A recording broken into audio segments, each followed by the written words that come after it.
Hi friends, അപ്പോൾ ഇന്ന് നമ്മൾ വന്നിരിക്കുന്നത് വളരെ ഒരു സന്തോഷമായിട്ടുള്ള കാര്യം നിങ്ങളുമായിട്ട് ഷെയർ ചെയ്യാനാണ്. അപ്പോൾ നമുക്ക് വീഡിയോ കാണാം. അപ്പോൾ നമ്മൾ 14 വർഷമായിട്ട് നമ്മളിങ്ങനെ വാടക വീട്ടിൽ, ഇങ്ങനെ 6 വാടക വീട്ടിൽ, ഇതിപ്പോൾ 6ാമത്തെ വീട്ടിലാണ് നമ്മൾ താമസിച്ചുകൊണ്ടിരിക്കുന്നത്. അപ്പോൾ അങ്ങനെ നമ്മളൊരു വീട് നമുക്ക് വന്നിട്ടുണ്ട്. അപ്പോൾ അത് നിങ്ങളുമായിട്ടൊന്ന് ഷെയർ ചെയ്യാനും അതൊന്ന് കാണിക്കാനും ഒക്കെ ആയിട്ടാണ്. അപ്പോൾ അത് ഒരു 4 വർഷമായിട്ടുള്ളൂ ആ വീട് പണിഞ്ഞിട്ടുള്ളത്. അപ്പോൾ അത് നമ്മൾ വാങ്ങിച്ചു. അപ്പം അതൊന്ന് കാണിക്കാനായിട്ടാണ്. ഇനിയും അതിൻ്റെ പണികൾ കുറച്ചുകൂടെ ഒക്കെ ചെയ്യാനുണ്ട്, എന്നാലും നമുക്ക് വേണമെങ്കിൽ താമസിക്കാം. അപ്പോൾ ഇതാണ് ആ വീട്. അപ്പം അത്യാവശ്യം വലിയ കുഴപ്പമില്ലാത്തൊരു വീടാണ്. അപ്പോൾ ഇതാണ് ഹാള്. അപ്പം ഹാളും പിന്നെ അടുക്കളയും ഇപ്പം ഷീറ്റാണ് ഇരിക്കുന്നത്. അപ്പോൾ 2 ബെഡ്റൂമാണ്, അത് അടച്ചിട്ടേക്കുവാണ്. ഞാൻ ഇപ്പോൾ ഇടയ്ക്ക് ഇങ്ങോട്ടൊന്ന് വന്നത് തുണിയൊക്കെ ഒന്ന് കഴുകാനായിട്ട്.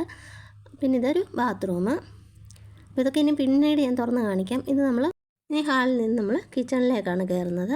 അപ്പോൾ കിച്ചണിൻ്റെ റൈറ്റ് സൈഡിലായിട്ട് ഒരു ബെഡ്റൂമും കൂടെ ഉണ്ട്. അതൊരു മാസ്റ്റർ ബെഡ്റൂമായിട്ടാണ് നമ്മൾ എടുത്തിരിക്കുന്നത്. അതിൻ്റെ ലെഫ്റ്റ് സൈഡിലായിട്ടാണ് നമ്മൾ കിച്ചണ് വരുന്നത്. ഇതൊക്കെ നമുക്ക് കുറച്ച് പണി ചെയ്യാനുണ്ട്. ഇതാണ് കിച്ചണ്. ഇവിടെയും കുറച്ച് പണിയുണ്ട്. അടുപ്പൊക്കെ നമുക്ക് മാറ്റേണ്ട ഇതായിട്ടുള്ള. എന്നാലും നമ്മൾ വാടക വീട്ടിൽ നിന്ന് ഇങ്ങനെ ഒരു വീട് കിട്ടുമ്പോൾ നമുക്ക് ഭയങ്കര ഇതാണ്. ഇവിടെ ആയിട്ട് നമ്മൾ പിന്നെ സെപ്റ്റിക് ടാങ്കാണ്, വേറൊരെണ്ണം ഉണ്ട്. പക്ഷെ അത് നമ്മൾ ഈ വാസ്തുപ്രകാരം അത് ശരിയല്ലാത്തതുകൊണ്ട് ഇവിടെ ചെയ്യുകയാണ്. പക്ഷെ നല്ലൊരു പണിയാണ് കിട്ടിയിരിക്കുന്നത്. നല്ല 2 ലോഡ് കല്ല് തന്നെ അതിൽ നിന്ന് പൊട്ടിച്ചെടുത്തിട്ടുണ്ട്. അപ്പോൾ അതിൻ്റെ പണിയൊക്കെ നടക്കണം. ഇനി പെയിൻറ്റിങ് ഉണ്ട്, പുറം തേച്ചിട്ടില്ല, അങ്ങനെ കുറേ കാര്യങ്ങളുണ്ട്. അപ്പം നമ്മളിത് ലോണായിട്ട് എടുത്തിരിക്കുന്ന, അല്ല രൊക്കം പൈസയൊന്നും കൊടുത്തിട്ടല്ല.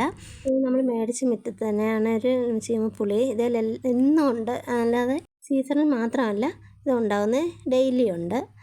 അപ്പോൾ നമ്മൾ ഈ ചാനൽ തുടങ്ങിയതിന് നമുക്കൊരു വീടെന്ന ഉദ്ദേശത്തോടെയാണ്. പക്ഷേ അത് എന്തൊക്കെയോ കാരണങ്ങൾ കൊണ്ട് നിങ്ങൾക്ക് കണ്ടിട്ടുള്ളവർക്കറിയാം, മുമ്പോട്ട് പോയെങ്കിലും കുറേ അതിനകത്ത് തകരാറൊക്കെ വന്ന് കുറേ കോപ്പിറൈറ്റിൻ്റെ ഇതൊക്കെ വന്നിട്ട് നമുക്ക് ചാനൽ ഒരുവിധം അങ്ങേ അറ്റം കൊണ്ടുവന്നൊരു 800 വാച്ച് അവറിൻ്റെ ഇത് വെച്ച് നമുക്ക് പോയത്.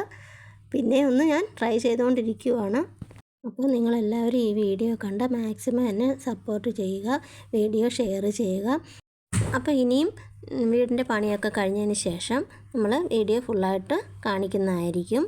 അപ്പോൾ എല്ലാവരും എനിക്ക് വേണ്ടി പ്രാർത്ഥിക്കണം. എത്രയും പെട്ടെന്ന് വീടിൻ്റെ പണി പൂർത്തിയാകാൻ വേണ്ടിയും പ്രാർത്ഥിക്കുക.